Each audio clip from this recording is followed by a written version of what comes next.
Krampus and Perchta, guardians of winter's splendor. An original folktale written by Jaye of magicvibesonly.net. Narrated by Zelda, the official witchy avatar of magicvibesonly.net. Grab a cup of something soothing and lovely, get cozy, and prepare for the magic of a Krampus and Perchta you've never known before.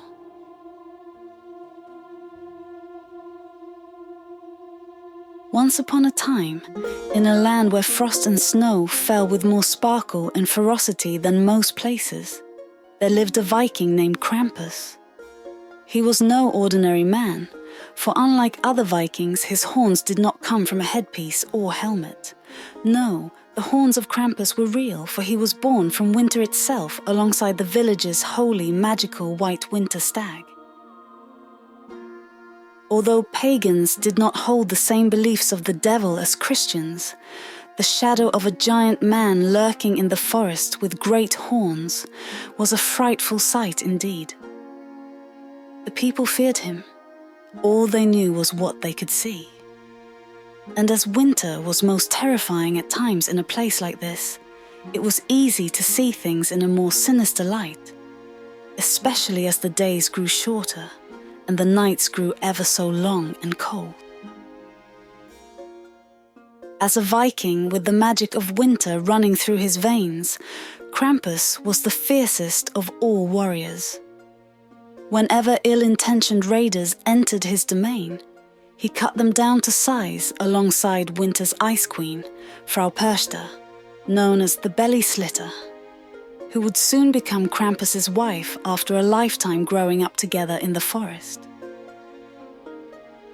Sadly, when the villagers stumbled upon the aftermath of such battles, the snow splattered with blood, heads of raiders on spikes, entrails hanging from the trees to fend off other raiders, they thought that the horned demon in the forest was a murderer, not a protector.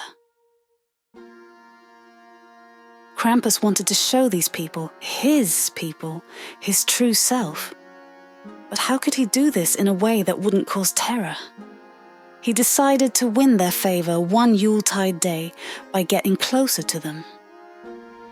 Deep in the night, at the start of the village's festivities, the Horned King would descend into the town, sticking to the shadows, lurking, and listening to glean what he could learn about his people's hopes and needs, desires and fears.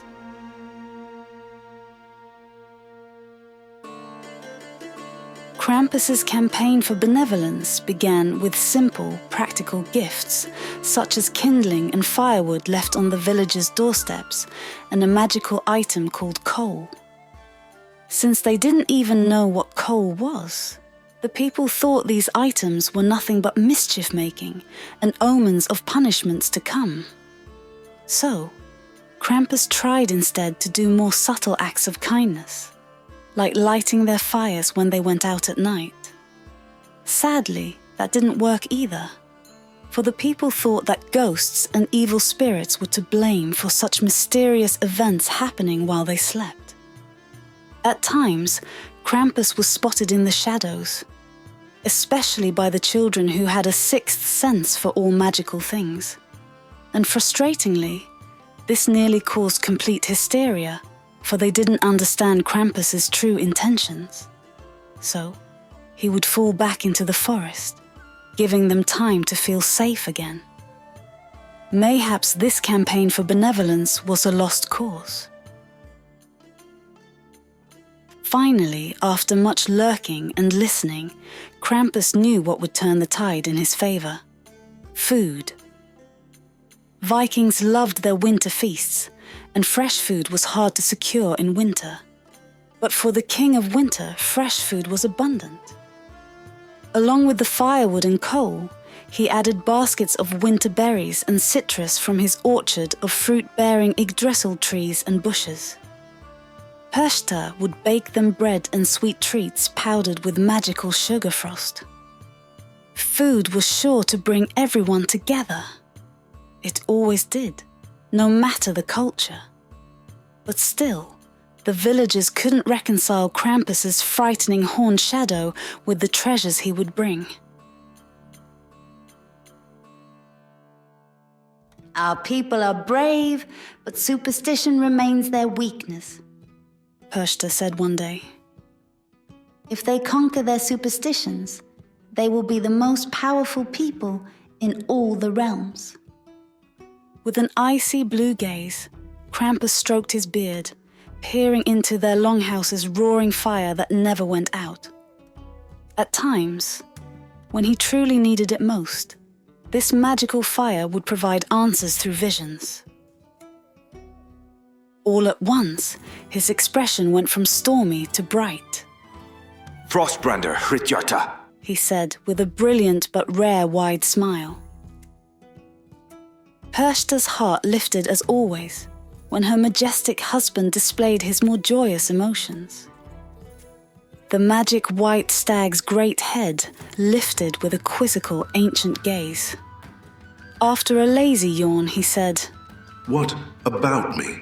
in the voice of 1,000 years. Perchta, ever connected to her great horned king, knew immediately what Krampus was thinking. Ah, yes, the people believe us to be dark and evil, but you, Frost, are their beacon of hope and light. If we appear alongside you, they will understand that darkness and light are soulmates, not enemies. With that, the king and queen crafted a plan.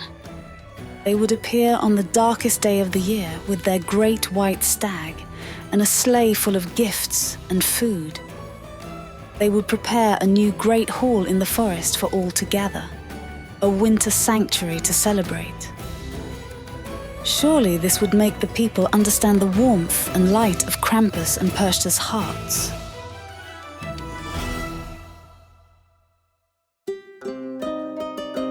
As the snowflakes danced in the moonlight, Krampus, Perchta and Frost appeared at the darkest area of the wooded tree line, the place the villagers always glanced at with fearful expressions come dusk. Golden sparkles swirled from Frostbrander's magical horns, encompassing the trio with a great light. One by one, the villagers emerged, gazing in awe at the sight before them. Not only did their elusive white winter stag stand before them like a great tamed horse, but the faces of Krampus and Perchta were seen for the first time in full light. The people gasped at the sight. A king and queen stood before them, wearing crowns of ice and snow, white furs woven with pure gold, and sapphires twined with silver. Their presence wasn't demonic or beastly, but full of all the magic the villagers wanted to believe in, but never dreamed possible. The pair looked like a dark-haired version of Thor, with real horns, standing next to a golden-haired Valkyrie queen, also with real horns. Their beloved stag's expression was so human they imagined it could likely speak their language. They would one day learn that it could. But more importantly than their appearances, the villagers could feel the hearts of these creatures as warm and bright as their biggest hearth fires. The crowd parted as Krampus, Perchta and Frost descended into the village. As they passed, the sound of sleigh bells rang out into the night. The king and queen sprinkled snowflakes that turned into sparkling lights, illuminating the dark winter nights with magic and hope. They shared their bounty of warm furs, Yggdrasil fruits, and hearty meals, gifting the children with toys crafted by frost giants, another misunderstood creature. At long last, the people began to see these legends of Yuletide nightmares in a new light. The once fearful stories began to change. Instead of dreading Krampus's arrival, children eagerly awaited him, for they knew he would bring gifts and laughter, not punishment. Frau Perchta, with her fierce determination and protective spirit, became a symbol of strength and resilience for the Viking women, inspiring them to be warriors too.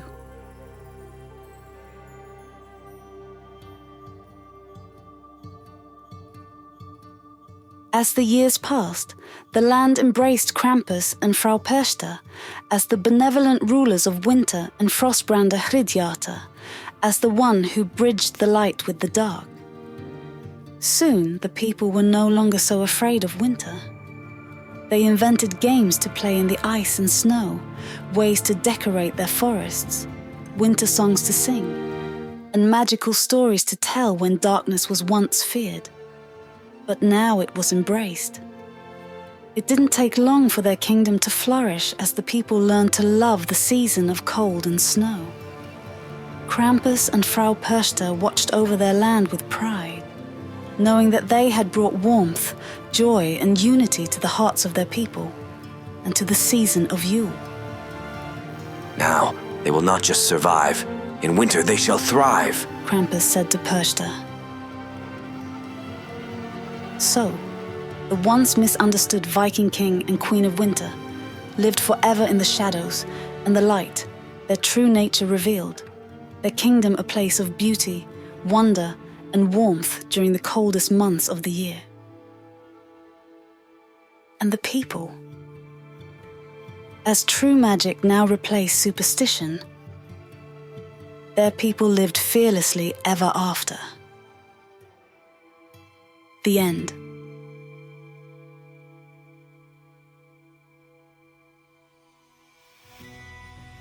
If you enjoyed this original folklore tale, please consider watching the video companion on YouTube at Magic Vibes Only and at magicvibesonly.net, where we embrace enchantment through fairy tales, folklore, and beyond.